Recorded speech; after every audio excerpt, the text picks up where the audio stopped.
আলোচনাটি শুরুতেই সবাইকে শুভেচ্ছা জানাই। বর্তমানে মার্কেট ৬,২৫০ পয়েন্টে সাপোর্ট নিয়েছে এবং এই সাপোর্ট পয়েন্ট থেকে আজ ঘুরে দাঁড়ালো। এছাড়া টেক্সটাইল সেক্টরের কিছু কিছু স্টক আজ ভালো প্রাইস অ্যাকশন করলো। বর্তমান সময়ের একটি অন্যতম হাই পারফর্মিং সেক্টর হলো ইঞ্জিনিয়ারিং সেক্টর। আগামী সপ্তাহে ইঞ্জিনিয়ারিং সেক্টরে কেমন প্রাইস অ্যাকশন হতে পারে এবং এই সেক্টরের 5টি গুরুত্বপূর্ণ স্টক নিয়ে আজ আমরা আলোচনা করব। যে 5টি স্টক আজকের আলোচনায় কভার করব সেগুলো হলো অলিম্পিক অ্যাক্সেসরিজ, আফতাবটো, দেশবন্ধু, বিডিথাই এবং ওয়েস্টার্ন মেরিন শিপইয়ার্ড।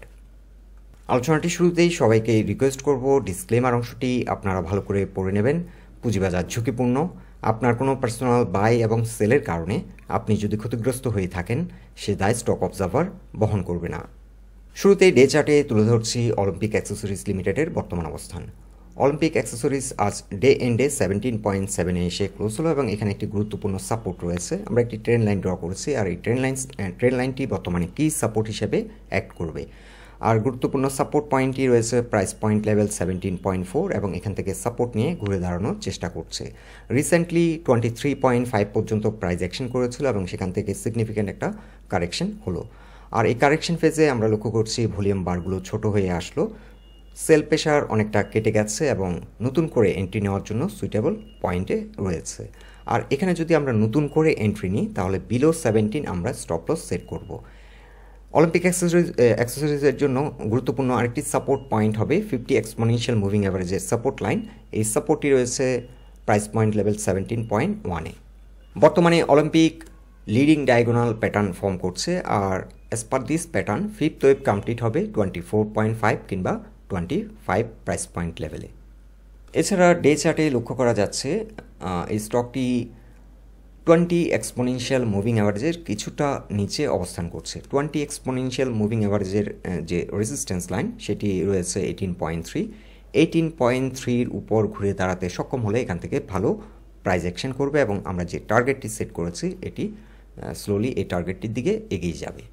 এছাড়া উইকলি চার্টে যদি অলিম্পিকের অবস্থান আমরা দেখি, এখানে একটি রেসিস্ট্যান্স ফেস করবে 18.9-এ প্রাইস পয়েন্ট লেভেল রেসিস্ট্যান্স। এটি সাপোর্ট হিসেবে অ্যাক্ট করেছিল কিন্তু এই সাপোর্টটি রেসপেক্ট না করার কারণে বর্তমানে 18.9 রেসিস্ট্যান্স হিসেবে অ্যাক্ট করবে এবং পরবর্তী রেসিস্ট্যান্সটি ফেস করবে 21.5-এ। সো আমরা যে টার্গেটটি সেট করেছি 24.5 কিংবা 25, এই টার্গেটটি অ্যাচিভ করার ক্ষেত্রে দুটো বাধা রয়েছে। একটি রয়েছে 18.9 এবং আরেকটি রয়েছে 21.4। এখন ডে চার্টে তুলে ধরছি আফতাব অটোমোবাইলস লিমিটেডের অবস্থান। আফতাব আজ ডে এন্ডে 53.5-এ এসে ক্লোজ হলো। রিসেন্টলি স্টকটি সাপোর্ট নিচ্ছে 51.9 কিংবা 52 এই জোনটিতে এসে সাপোর্ট নিচ্ছে এবং আজ ডে এন্ডে একটি স্পিনিং টপ ক্যান্ডেল ক্রিয়েট হলো। আফতাবটো রিসেন্টলি 26 টাকা থেকে প্রাইস অ্যাকশন শুরু করে এটি আপ টু 64 পর্যন্ত প্রাইস অ্যাকশন করলো। এখানে একটি হিউজ র্যালি করলো এবং বর্তমানে কারেকশন ফেজে রয়েছে। আফতাব নিয়ে আমাদেরকে অনেক ফ্রেন্ড রিকোয়েস্ট পাঠিয়েছেন ইমিডিয়েট একটি আপডেট দেওয়ার জন্য। এখন যেহেতু এই স্টকটি কারেকশন মুডে রয়েছে এবং এই স্পিনিং টপ ক্যান্ডেলটির দুটো মিনিং হতে পারে। একটি মিনিং হচ্ছে ট্রেন্ড কন্টিনিউশন, বর্তমান ট্রেন্ডটি হচ্ছে ডাউন ট্রেন্ড, এই ট্রেন্ডটি কন্টিনিউ করতে পারে এবং নেক্সট ট্রেডিং সেশনে এই স্টকটির ক্ষেত্রে একটা হাই ভোলাটিলিটি আমরা প্রাইস অ্যাকশনের ক্ষেত্রে লক্ষ্য করতে পারি। এছাড়া যদি এই স্পিনিং টপ ক্যান্ডেলটির পর এখানে যদি একটি এনগালফিং ক্যান্ডেল আসে, বুলিশ এনগালফিং, সেক্ষেত্রে এখান থেকে একটা রিভার্সাল সিগন্যাল হিসেবে অনেক সময় স্পিনিং টপ ইন্ডিকেশন দেয়। তবে স্টকটির ক্ষেত্রে গুরুত্বপূর্ণ এখন একটি সাপোর্ট পয়েন্ট হবে ডে চার্টে, যেহেতু এটি 20 এক্সপোনেনশিয়াল মুভিং অ্যাভারেজে অবস্থান করছে। সো স্টকটি এখনও শক্তিশালী অবস্থানে আছে আর এটি আফতাবের ক্ষেত্রে গুরুত্বপূর্ণ সাপোর্ট লাইন হচ্ছে 20 exponential moving average. 20 exponential moving অ্যাভারেজের সাপোর্ট লাইনটি হচ্ছে 50.3। কোনো কারণে যদি এই সাপোর্টটিকে রেসপেক্ট না করে এই ট্রেড থেকে এক্সিট নিয়ে নেওয়াটাই বেটার হবে। রিসেন্ট ট্রেন্ড থেকে আমরা একটি ফিবোনাচি রিট্রেসমেন্ট চার্ট ড্র করেছি এবং 38%-এর যে রিট্রেসমেন্ট সাইকেল সেটি রয়েছে 49.9-এ। সো অ্যাপারেন্টলি যেটি মনে হচ্ছে স্টকটিতে কিন্তু এখনও সেল প্রেশার রয়েছে এবং এই যে ক্যান্ডেলটি, এই ক্যান্ডেলটি কিন্তু অ্যাভারেজ থেকে অনেকটা হাই ভলিউম নিয়ে কিন্তু ক্রিয়েট হয়েছে এবং আজকের দিনে যে বুলিশ ক্যান্ডেলটি আমরা লক্ষ্য করছি, এই ক্যান্ডেলটিতে কিন্তু আমরা লক্ষ্য করছি ভলিউমের পরিমাণ খুবই কম। সো সেল প্রেশার এখনও আফতাব অটোতে কাটেনি এবং এটি ফার্দার এখান থেকে হয়তো কারেকশন হওয়ার সম্ভাবনা রয়েছে। এক্ষেত্রে 20 এক্সপোনেনশিয়াল মুভিং অ্যাভারেজের নিচে যদি স্টকটি নেমে যায় তাহলে স্লো হয়ে যেতে পারে এবং আরও কারেকশন হতে পারে। আর অ্যাজ লং এজ স্টকটি 20 এক্সপোনেনশিয়াল মুভিং অ্যাভারেজের উপর অবস্থান করছে, 50.3 উপর অবস্থান করছে, আমরা ট্রেডটি চাইলে কন্টিনিউ করতে পারি। ব্লু লাইনটি 20 এক্সপোনেনশিয়াল মুভিং অ্যাভারেজকে রিপ্রেজেন্ট করছে। ইভেন উইকলি চার্টেও যদি আমরা লক্ষ্য করি, এই যে ক্যান্ডেলটি এটি কিন্তু একটি বেয়ারিশ এনগালফিং, আগের এই ক্যান্ডেলটিকে পুরোপুরি এনগালফ করে নিয়েছে। এবং ভলিউম বারও আমরা লক্ষ্য করছি, উইকলি যে ভলিউম বারটি হয়েছে এখনও স্টকটিতে সেল প্রেশার রয়েছে এবং স্টকটি ফার্দার কারেকশন হতে পারে এবং পরের যে সাপোর্টটি রয়েছে 50.3 থেকে 49.9, এটি হবে গুরুত্বপূর্ণ একটি সাপোর্ট আফতাব অটোর জন্য বর্তমানে। এখন উইকলি চার্টে আরও বর্ডার হরাইজনে আমরা আফতাব অটোমোবাইলের অবস্থান তুলে ধরছি। আমরা একটি ফিবোনাচি রিট্রেসমেন্ট চার্ট ড্র করেছি অল টাইম হাই থেকে, এবং স্টকটির গন্তব্য হতে পারে 87 পর্যন্ত। এখানে কমপ্লিট হবে 23% রিকভারি সাইকেল। তবে আফতাব অটোমোবাইল শর্ট একটি কারেকশন সাইকেল কমপ্লিট করে এখান থেকে হয়তো আবার নতুন করে ইউটার্ন নিয়ে এটি আবার নতুন করে যাত্রা শুরু করবে এবং সেক্ষেত্রে 87 পর্যন্ত এই স্টকটির গন্তব্য হতে পারে। যাত্রাপথে যে মেজর রেজিস্ট্যান্সটি ফেস করবে সেটি 67 থেকে 70 লেভেলে। এই জোনটিতে বিশেষ করে 66 থেকে 69.5 এই জোনটিতে ভালো রকমের সেল প্রেশার ফেস করবে। অলরেডি এই জোন থেকে কিন্তু রিজেক্ট হয়েছে। 64-এ প্রাইস পয়েন্ট লেভেলের রেজিস্ট্যান্স ছিল। বর্তমানে যে ভলিউম, এই ভলিউমের ধারাবাহিকতা যদি ঠিক থাকে তাহলে এই রেজিস্ট্যান্সটিকে কিন্তু ইজিলি ব্রেকআউট করবে এবং এই স্টকটির গন্তব্য হতে পারে 80 পর্যন্ত। তবে ফর দ্য টাইম বিং এটি শর্ট পিরিয়ডের জন্য কারেকশন হতে পারে। ডে চার্টে তুলে ধরছি দেশবন্ধু পলিমার লিমিটেডের অবস্থান। দেশবন্ধু আজ দিন শেষে 37.9 এসে ক্লোজ হলো এবং এই স্টকটির জন্য গুরুত্বপূর্ণ একটি সাপোর্ট লাইন বর্তমানে 36.7, এখানে 38%-এর retracement cycle from the whole rally. এছাড়া ডে চার্টে 20 এবং 50 এক্সপোনেনশিয়াল মুভিং অ্যাভারেজের যে সাপোর্ট লাইন, সে সাপোর্ট লাইনটিকে রেসপেক্ট না করে অনেকটা নিচে নেমে যাওয়ার কারণে স্টকটি বর্তমানে স্লো হয়ে গেছে। আর কারেকশন আমরা লক্ষ্য করছি ভলিউম বারগুলি অনেকটা ছোট হয়ে আসলো, সেল প্রেশার অনেকটা কেটে গেছে। সো 38%-এর যে রিট্রেসমেন্ট সাইকেল, এই সাইকেলের আশেপাশে কিংবা এই সাইকেলটি হিট করে আগামী সপ্তাহে হয়তো এখান থেকে ঘুরে দাঁড়ানোর সম্ভাবনা রয়েছে। উইকলি চার্ট দেখলে লক্ষ্য করা যাচ্ছে এটি উইকলি চার্টে 20 এক্সপোনেনশিয়াল মুভিং অ্যাভারেজে এসে সাপোর্ট নিয়েছে। উইকলি চার্টে 20 এক্সপোনেনশিয়াল মুভিং অ্যাভারেজের সাপোর্ট লাইনটি রয়েছে price point level 37.5। So weekly চার্টে 20 এক্সপোনেনশিয়াল মুভিং অ্যাভারেজ একটি কিন্তু গুরুত্বপূর্ণ সাপোর্ট লাইন। যেহেতু সেল প্রেশার অনেকটা কমে গেছে এবং এখানে সাপোর্ট নিয়েছে, এখান থেকে ঘুরে দাঁড়ানোর সম্ভাবনা রয়েছে। 37.5 থেকে স্টকটি ঘুরে দাঁড়ানোর সম্ভাবনা রয়েছে। আর যদি কোনো কারণে ফার্দার স্টকটি আর একটু রিট্রেস করে এবং তার নিচে যে সাপোর্ট লাইনটি রয়েছে সেটি 36.7, এখানে 38%-এর রিট্রেসমেন্ট সাইকেল কমপ্লিট হবে।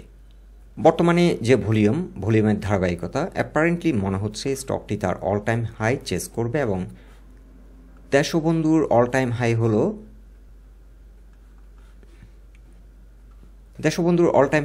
60.5 এবং এই ট্রেন্ডটি অনেক পাওয়ারফুল একটি ট্রেন্ড, হিউজ ভলিউম নিয়ে কিন্তু এই ট্রেন্ডটি এগিয়ে যাচ্ছে। আর recently for the time being একটি শর্ট ফেজে একটা কারেকশন চলছে এবং এই কারেকশনটি কমপ্লিট করে যদি ইউটার্ন নেই তাহলে এই স্টকটির গন্তব্য হতে পারে 60.5 পর্যন্ত। যাত্রাপথে একটি রেজিস্ট্যান্স ফেস করবে 51.5, এই জোনটিতে ভালো রকমের একটা সেল প্রেশার ফেস করবে। তবে বর্তমানে যে ভলিউম, এই ভলিউমের ধারাবাহিকতা যদি ঠিক থাকে এই রেজিস্ট্যান্সটিকে ব্রেক করে তার অল টাইম হাইটিকে হয়তো হিট করবে। নতুন করে যারা স্টকটিতে এন্ট্রি নেবেন চিন্তাভাবনা করছেন, চাইলে এন্ট্রি নিতে পারেন। সেক্ষেত্রে আমরা সাজেস্ট করব 36.7-এর নিচে যদি স্টকটি নেমে যায় স্টপ লস দিয়ে দিতে, আর চাইলে ট্রেডটি যদি পরে রান করে চাইলে ট্রেডটি কন্টিনিউ করা যায়, আপ টু 60 পর্যন্ত চাইলে কন্টিনিউ করা যায়। যাত্রাপথে 41.4 এখন একটি রেজিস্ট্যান্স, 49.7 একটি রেজিস্ট্যান্স এবং এটি একটি রেজিস্ট্যান্স জোন বলা যায়। 49.7 থেকে আপ টু 53 এই জোনটি ভালো রকমের একটা সেল প্রেশার ফেস করবে এবং এই সেল প্রেশারটি অ্যাবজর্ব করে যদি ঘুরে দাঁড়াতে পারে তাহলে স্টকটি তার অল টাইম হাই পর্যন্ত পৌঁছবে। এখন উইকলি চার্টে তুলে ধরছি বিডিথাই অ্যালুমিনিয়াম লিমিটেডের অবস্থান। বিডিথাই 29.2-তে এসে আজ ক্লোজ হলো। একটি গুরুত্বপূর্ণ সাপোর্ট ছিল 30.1-এ, এখানে ফিবোনাচি রিট্রেসমেন্ট চার্টে 38%-এর রিট্রেসমেন্ট সাইকেল ছিল এবং এটি একটি গুরুত্বপূর্ণ সাপোর্ট ছিল 30.1। যেহেতু এই সাপোর্টটিকে রেসপেক্ট করেনি, এখন স্টকটি ফার্দার হয়তো আরেকটু রিট্রেস করতে পারে। তবে উইকলি চার্টে আমরা লক্ষ্য করছি ভলিউম কিন্তু অ্যাভারেজ থেকে অনেকটা কম ভলিউমে বর্তমানে লাস্ট উইক ট্রেড হলো। এই সপ্তাহের ভলিউমটি ছিল অনেকটা লো, সেল প্রেশার অনেকটা কেটে গেছে। আজকে ডে ভলিউম যদি আমরা দেখি, ডে ভলিউম আমরা লক্ষ্য করছি গ্র্যাজুয়ালি ভলিউম বারগুলো ছোট হয়ে আসলো। সেল প্রেশার অনেকটা কেটে গেছে এবং ডে চার্টে এটি 50 এক্সপোনেনশিয়াল মুভিং অ্যাভারেজে সাপোর্ট নেওয়ার চেষ্টা করছে। এখানে একটি সাপোর্ট আমরা পেলাম 28.8-এ, এখানে রয়েছে 50 এক্সপোনেনশিয়াল মুভিং অ্যাভারেজের সাপোর্ট লাইন এবং উইকলি চার্টে স্ট্রং সাপোর্ট লাইন হবে 26.8। এই স্টকটি আমরা চাইলে 2-1 দিন আরও অবজার্ভ করতে পারি, কিংবা নতুন করে যারা এন্ট্রি নেওয়ার কথা চিন্তা ভাবনা করছেন 30.1-এর উপর যদি স্টকটি ঘুরে দাঁড়াতে সক্ষম হয় সেক্ষেত্রে নতুন করে এন্ট্রি নেওয়া যেতে পারে। আর এই ট্রেন্ডটি কিন্তু হিউজ পাওয়ারফুল একটি ট্রেন্ড, সিগনিফিক্যান্ট একটি কারেকশন অলরেডি হয়েছে স্টকটিতে। আর মান্থলি চার্টে যদি আমরা বিডিথাইয়ের অবস্থান লক্ষ্য করি আরও ভালোভাবে, বিডিথাইয়ের অল টাইম হাই হলো প্রায় 60 এবং এই স্টকটি এখানে একটি রেজিস্ট্যান্স ফেস করছে প্রাইস পয়েন্ট লেভেলে। এই রেজিস্ট্যান্সটিকে কিন্তু ব্রেকআউট করেছিল, ব্রেকআউট করে এখন রিটেস্ট করছে 31.2 কিংবা 31.4, আমরা 1.4ই মেনশন করি, 31.3 কিংবা 4 এটি হবে বিডিথাইয়ের জন্য একটি গুরুত্বপূর্ণ রেজিস্ট্যান্স পয়েন্ট। তবে কি রেজিস্ট্যান্স পয়েন্টই হবে, আমরা বেশিরভাগ ক্যান্ডেলকে কভার করে এই রেজিস্ট্যান্সটিকে ড্র করছি 29.2। 29.2-তে কিন্তু এই যে কি রেজিস্ট্যান্স, এই রেজিস্ট্যান্স লাইন, এবং এটি যদি 29.5-এর উপর ঘুরে দাঁড়াতে সক্ষম হয় সেক্ষেত্রে কিন্তু কি রেজিস্ট্যান্সটি ব্রেকআউট হয়ে যাবে। কিন্তু এখানে প্রাইস পয়েন্ট লেভেলে আরও একটি রেজিস্ট্যান্স রয়েছে আপ টু 31.4 লেভেলে। নতুন করে এন্ট্রি নেওয়ার ক্ষেত্রে 31.5-এর উপর এন্ট্রি নেওয়াটাই বেটার হবে, সেফ হবে, এবং এই ব্রেকআউটটি যদি হয়ে যায় এই স্টকটির গন্তব্য হতে পারে আপ টু 53 থেকে 60 পর্যন্ত।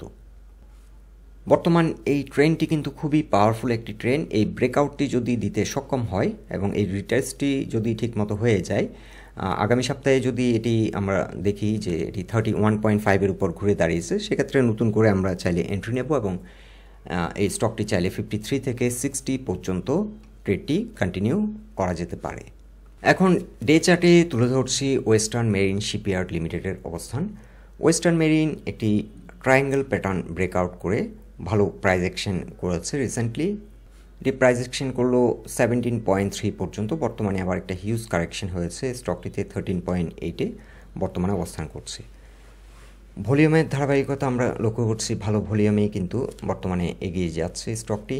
উইকলি চার্টে আমরা একটি ফিবোনাচি রিট্রেসমেন্ট চার্ট ড্র করেছি এবং এটি এই রিসেন্ট যে হাইটি করেছিল 2018 সালে, সে হাই থেকে আমরা একটি ফিবোনাচি রিট্রেসমেন্ট চার্ট ড্র করেছি এবং লক্ষ্য করছি স্টকটি 38%-এর যে রিকভারি সাইকেল সেটি অতিক্রম করে কিছুটা বেশি প্রাইস অ্যাকশন হয়েছে এবং বর্তমানে আবারও রিট্রেস করে গেছে। এই স্টকটি এখন যে রেজিস্ট্যান্সটি ফেস করবে 15.7 লেভেলে, একটি ভালো রকমের সেল প্রেশার ফেস করবে। আর ওয়েস্টার্ন মেরিন শিপইয়ার্ডের ক্ষেত্রে আমরা চাইলে 25 পর্যন্ত আমরা চাইলে টার্গেট সেট করতে পারি, অথবা আমরা এটাকে টার্গেটটিকে দুটো ভাগে ভাগ করে নিতে পারি। আমরা চাইলে 18 কিংবা 20 আমরা ফার্স্ট টার্গেট সেট করতে পারি, আর সেকেন্ড টার্গেট হবে 25 থেকে 27। বর্তমানে একটি সুপার বুলিশ মোমেন্টাম ফর্ম করেছে স্টকটিতে, যদিও মার্কেট কারেকশনের কারণে, মার্কেট সিচুয়েশনের কারণে স্টকটি কারেকশনের মধ্য দিয়ে যাচ্ছে, কিন্তু ওভারঅল এই যে ট্রেন্ডটি, এটি কিন্তু একটি সুপার বুলিশ মোমেন্টাম এই ট্রেন্ডটিতে ফর্ম করেছে এবং এই স্টকটি গন্তব্য হতে পারে আপ টু 26 থেকে 27। আর ওয়েস্টার্ন মেরিন শিপইয়ার্ডের জন্য এখন একটি গুরুত্বপূর্ণ সাপোর্ট হবে 13। এখানে রয়েছে 23%-এর রিট্রেসমেন্ট কিংবা রিকভারি সাইকেল।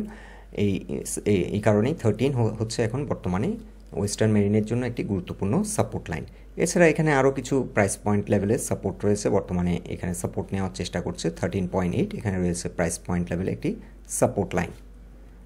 এখন উইকলি চার্টে তুলে ধরছি ইঞ্জিনিয়ারিং সেক্টর অবস্থান। ইঞ্জিনিয়ারিং সেক্টর রিসেন্টলি একটি বাই সিগন্যাল জেনারেট হওয়ার পর ইমিডিয়েটলি পরের উইকে আমরা লক্ষ্য করছি একটি বেয়ারিশ এনগালফিং এবং এখানে যে কি সাপোর্ট লাইনটি সেটি ছিল 104.5 লেভেলে, সেই সাপোর্টটিকে রেসপেক্ট না করে কিছুটা নিচে অবস্থান করছে, যার কারণে এই সেক্টরের স্টকগুলি কিন্তু স্লো হয়ে আছে। এখন ইঞ্জিনিয়ারিং সেক্টর যদি নেক্সট উইক 105-এর উপর যদি ঘুরে দাঁড়াতে সক্ষম হয়, তাহলে এই সেক্টরের স্টকগুলো ভালো প্রাইস অ্যাকশন করবে। যদিও এই সাপোর্টটিকে ব্রেক করেছে, এখানে কিন্তু ফার্দার আরও কিছু সাপোর্ট রয়েছে এবং এখান থেকে সাপোর্ট নেওয়ার চেষ্টা করছে। আজকে এটি কোনো একটি পয়েন্টে 102 পর্যন্ত নেমেছিল, কিন্তু এখান থেকে রিজেক্ট হয়েছে, অর্থাৎ 102 পয়েন্টে এসে সাপোর্ট নিচ্ছে এবং এই পজিশনে আমরা লক্ষ্য করছি সেল প্রেশার অনেকটা কমে গেছে। So next week engineering sector হয়তো 105-এর উপর ঘুরে দাঁড়াবে এবং এই সেক্টরের স্টকগুলো গতিশীল হবে এবং ভালো প্রাইস অ্যাকশন করবে। সো বন্ধুরা, এটাই ছিল ওভারঅল ইঞ্জিনিয়ারিং সেক্টর এবং এই সেক্টরের 5টি গুরুত্বপূর্ণ স্টক নিয়ে আমাদের অবজারভেশন। আলোচনাটি যদি আপনাদের ভালো লেগে থাকে অবশ্যই পোস্টটিকে লাইক দিন। আপনাদের গুরুত্বপূর্ণ মতামতগুলো আমাদেরকে অবশ্যই কমেন্ট বক্সে জানান। আমাদের সাথে থাকার জন্য আপনাদের অসংখ্য ধন্যবাদ।